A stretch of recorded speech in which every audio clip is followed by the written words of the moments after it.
Hey, you guys. It's Hey. Benny Bassett and Amanda K. Turpin of the Triple Blurbs. That's my clan. Yeah. Well, we're in Scotland, so we need to start identifying our clans. When we get to talk about today, we'll tell you all about it. But we're a little behind, so we're going to tell you about our day in Edinburgh, and much like the words in WICK being Alnick or Bannock, the BURGH or boroughs, Edinburgh, Pittsburgh. I'm going to start calling it that in the Commonwealth of Pennsylvania. Thanks, Tony and Gretchen. But yeah, we left you last at my show, Waxy O'Connor's in Glasgow. And that's not the only thing we left at Waxy O'Connor's. It was really nice. They had a really nice PA, all their own gear, but I didn't know exactly what they had, so I kind of brought most of my stuff. And when we were leaving in the morning, I was like, hey, do you have my microphone? Like, why would Amanda have the microphone? Because I carry everything. She is the muscle on this tour, that's true. So we had to go back to the venue. I don't have your microphone. Yeah, we had to go back to the venue, which opened literally 2 minutes after we walked up, so that was very fortunate. People thought we were just really eager to start drinking. Which everybody else was very eager to start drinking because this was the day of the Old Firm, which is like Celtic and the Rangers, or Celtics and the Rangers, which sounds like a basketball team versus a hockey team, but it's really like I would watch that game. Basket hockey. It's the top two teams in in Scottish football, aka soccer to you Americans.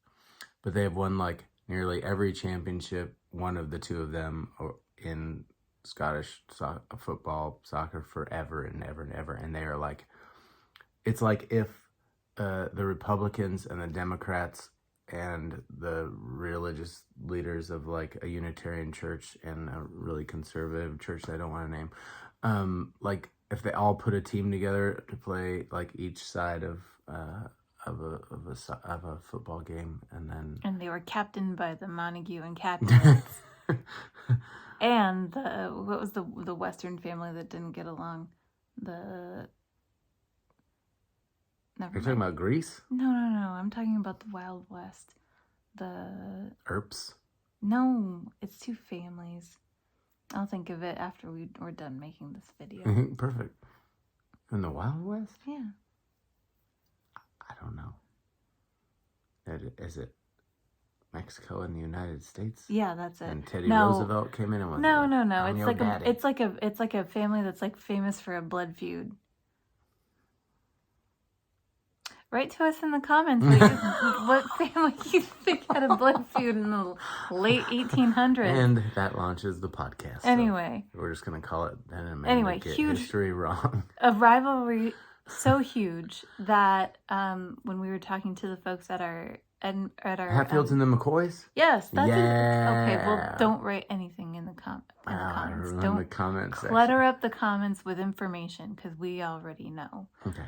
Anyway, it was a very big match, and we were basically told get out of town before the game starts. They were saying that things get so violent that they really just shut down the city of Glasgow for matches like this. And Ben looked except for Waxy O'Connor, I guess, who had opened at 10 a.m. But there was like signage posted saying like don't wear your team colors in here.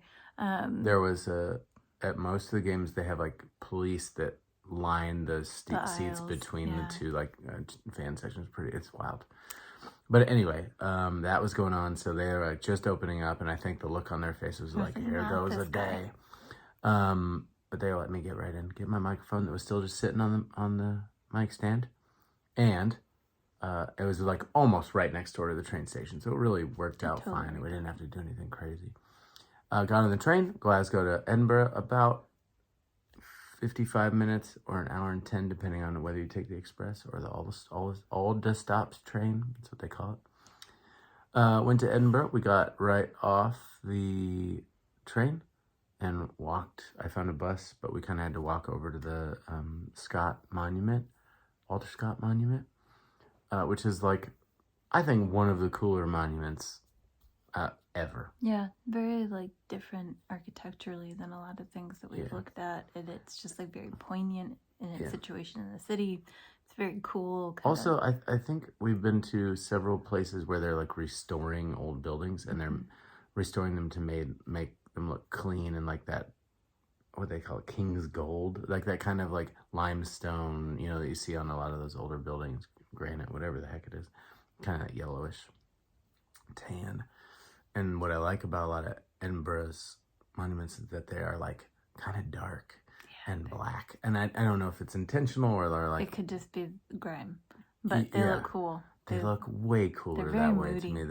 Like when we went, spoiler alert, we went to Edinburgh Castle. When we went there, you looked out on the city and it was like they were dotted. You could tell the old, if not ancient, old monuments that like stood out above the city. It was really neat.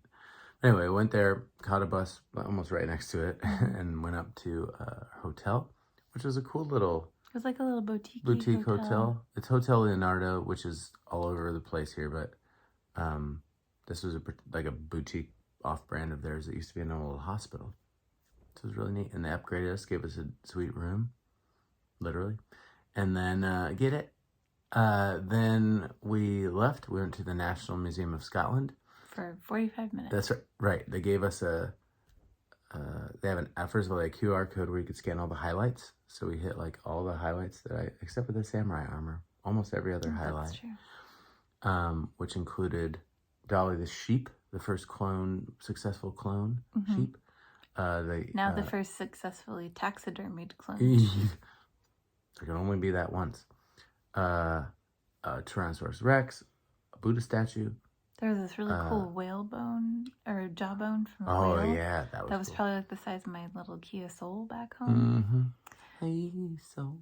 A millennial Universal Millennial Clock, which I was like, we got to go. And we walked over, and it has a chime that lasts maybe like 6-7 minutes. So it's but nice. we got it right at 2:00. Right, so we got to hear it chime. What else? There was like we saw a really nice exhibit on kind of early Scot culture, kind of from like prehistory to I think we went as far as about like Victorian times. Like we kind of stopped around the good old witch hunting days. Good time to stop. Stuff got weird. We saw a guillotine. Yep. Real the maiden. RTD, real to RTL, real to life. It was real. I also like that there was like a diagram that would tell you how it works. I was like, I think I got it. And a bunch of school children just taking notes on how to like duplicate one. A sharp blade.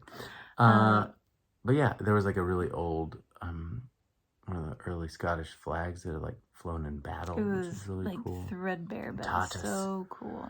But it was we've been talking a lot about how we're not kind of up on our, let's just call it all of the countries of the dark ages, dark history.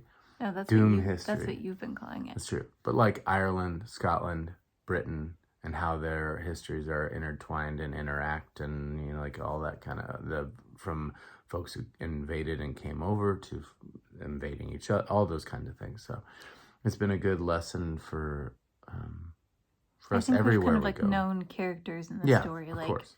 William Wallace. You say his name right. James V or whatever, but not realizing kind of where everybody was in relation to timeline to each other. So it's been nice to kind of put these characters in context of the greater story. Yeah. We saw, so that was cool. We went outside, or maybe it was before we went in, but the Grayfriars Bobby, there's a little monument to a doggo. We saw a lot of dog monuments in Edinburgh. That's there was a little monument to a doggo. People in the UK know how important dogs are. And it's right before you get to Victoria Street, which is probably one of the most photographed streets in the world. Grayfriars Bobby was a little dog that was very faithful to his owner. Even after his owner died, he would go and visit stay by it, yeah.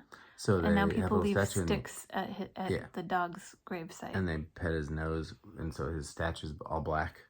And except for his nose, it's all bronzed or gold, or probably bronze. Brass?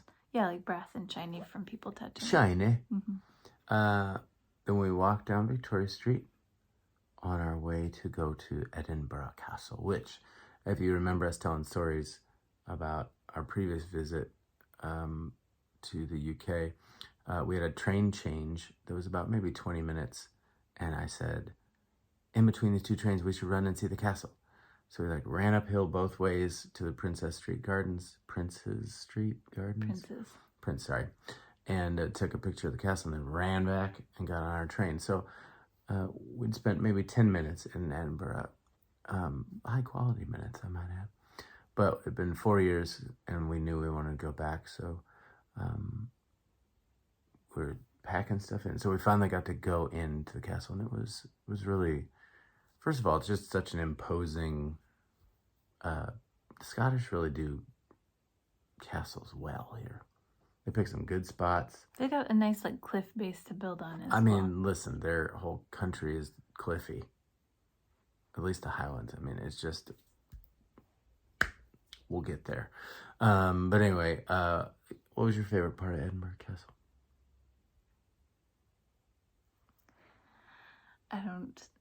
I can't think of anything off the top of my head. It's not fair to put me on the spot. Mine with the honors, Scottish honors, the crown, and they didn't have the actual... Oh, the Stone of Destiny. That was my favorite part. Sorry.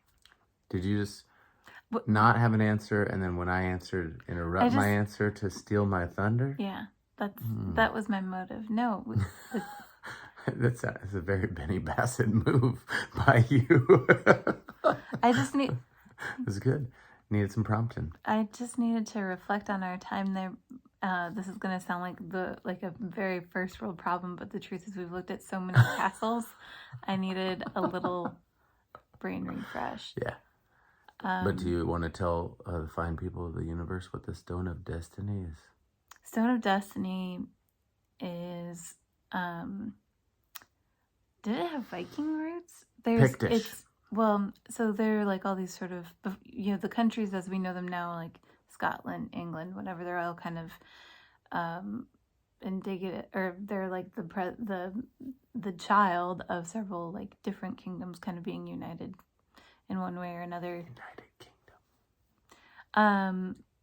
So there was a people group called the Picts.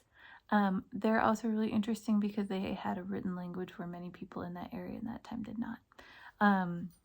But they are sort of contemporaries with the Vikings and are sort of the ancestors to a lot of the Scottish clans and stuff. And they had this kind of big cornerstone thing. It's probably I don't know. Very old. Yeah. 7/8. Well, I was trying to think about size-wise, how to communicate how big it is. Oh, you could sit your whole hefty, bottom on it. yeah. It's big. It has just kind of two chain links sticking out of it. Well, it used to be part of a throne. Right. So since using it in kind of clansman, chieftain, crowning ceremonies, it started to be implemented in Scottish royalty crowning ceremonies. And then it was Edward the First, the main kind of villain in the Braveheart story. He finally took Edinburgh Castle and took the Stone of Destiny and brought it back to England and made it part of his throne. And what I can't remember, they made it part of their own structure, it's been a part of every coronation since. Yeah, but somebody said something kind of prophetic about how I'm sorry, I'm zapped. You asked me to explain it. Well, I know, but I didn't know you're going to give me the whole history of it. Basically, it's a stone that has been part of coronations for a very, very, very long time. And from the British rule to when it was Scottish and British rule to Scottish to Picts, we're talking over 1,000 years. And it's lived in England for a very long time, yes. And then they finally gave it back in the last 20 years, 30 years. Yeah, I want to say in the 90s. Yeah, and there's a whole procession as if it was a being or a whatever. And all it's the been way a part of back to every the single castle. English coronation since it was stolen. And in fact, it was borrowed for the most recent coronation of King Charles. And there was a sword of state, I think it's called, but it was the one used for King Charles' coronation, and there's a normal one that was being worked on that we were bummed not to see, and a scepter and a crown, and essentially, do you remember the guy's name? Poet? Was it poet? No. Walter Scott. Was it Walter Scott? I don't know. That found him? Yes, that was the other really crazy thing. So like, there's nothing comparable to today, but Walter Scott is like a poet. He's an author in the 1800s, and Early. the crown jewels of Scotland had been kind of tucked away after the castle had been besieged a handful of times, and they would hide him from Walter Cromwell. My mom says this thing whenever she loses something. She goes, "It's in like a really safe place." And that's what happened to the crown jewels of Scotland, is whoever was in charge of hiding them hid them so well, or, kind of died with the information of where they were. Or like when you're like, I know I'm going to put this somewhere where I'll never forget where I put it. And then that guy went. Yep. Here, Amanda, take this microphone. You know the other good part of that story? Sorry to interrupt. But during World War II, they did the same thing. When they thought there was a chance of invasion, they hid. And they only told like 4 people. They told 5 people. 4 of them were in the UK, and 1 of them was in Canada. I'm pretty sure it was 4, but okay. Okay. That's fine. Want to shake on it? No. Tell the rest of your story. Anyway, they were hidden away. Somebody forgot. They were gone. They were down there for over 100 years. And then Walter Scott was, I don't know if he was just writing about the castle or investigating histories and stories. And he was like, hello, there's this room that's locked that maybe we should see what's in there. Got an okay to break it down. They break it down. They find this box. And sure enough, it's like just as beautiful and perfect condition as when they left it. The crown jewels. Like, imagine the Scottish honors, I think they call them. Like if your national poet laureate was also like Indiana Jones. That's what Walter Scott was. Word. I mean, our national poet laureate's pretty dope. Maybe. Man. Anyway. I think she's also pretty great. Yeah, that's what I'm saying. Dope and great. Yeah. We did that. We had a whiskey tasting, which was very informative to me. Or Scotch tasting. I don't know Scotch whiskey. We saw the biggest collection of unopened Scotch in the world, 3,348 bottles. No repeating either. It's incredible. Like some of the collection, from like a whole chess set that you got from flying first class on airlines, to like this one particular bottle that like only the Queen and Elton John got, something insane like that. That was really cool. Yeah, we learned about how it's made and produced. We learned about like the different regions of Scotland and sort of the flavors that they produce. And we got to taste several. Then we went and had a little Italian dinner on Grassmarket Street. And I think that was pretty much. Oh yeah. And then we wandered around. Royal Mile. We walked down the Royal Mile. We saw St. Giles Cathedral, the Market Cross, and yeah, just kind of checked it out because it was a little bit later, but we just wanted to see it. Also, the Tron Market. There's a big market, Tron something, but it's a big clock tower at kind of one end, towards one end of the Royal Mile. But anyway, that was it. Went back to our hotel room, and then I decided we wanted dessert. Found this very sweet shop with a man who had really dope, freshly baked, like coconut something. We got back to the hotel, and we had passed like maybe 2 gelato places walking back to the hotel, and Ben's like, wow, the gelato looks good. And I was like, yeah, it does. Do you want some? He's like, no, I'm good. Well, we were on the bus. We just paid for the bus. All right, go ahead. And then we get back to the hotel, and he's like, I think I really do want gelato. There's a place within walking distance, and it closes in 20 minutes. And so we ran and got gelato. And while we were deciding, the owner just gave us cookies. He's like, hurry up. Yeah. Here, Giuseppe, have a cookie. No, he was very, very, very, very nice. No, it was great. That was Edinburgh. We'll be back in a few to tell you about whatever the heck came after Edinburgh. Oh, yeah, that's right. Our big old redonkulous, who the heck planned this drive around all of Scotland? I think it was me as well. All right, we'll see you in a few. Bye.